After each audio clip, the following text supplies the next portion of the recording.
నెల్లూరులోని పొదలకూరు రోడ్డు ఇందిరానగర్లో వెలసిన ముత్తు మారియమ్మన్ ఆలయంలో ఉత్సవాలు ఘనంగా ప్రారంభమయ్యాయి. ఈ సందర్భంగా నగరంలోని శ్రీ రాజరాజేశ్వరి అమ్మవారి దేవస్థానం నుంచి కలశాలతో ఊరేగింపు నిర్వహించారు.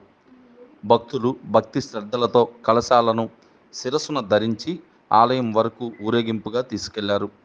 ముత్తు మారియమ్మ ఆలయంలో ప్రతి ఏడాది ఉత్సవాలు అత్యంత వైభవంగా జరుగుతున్నాయి.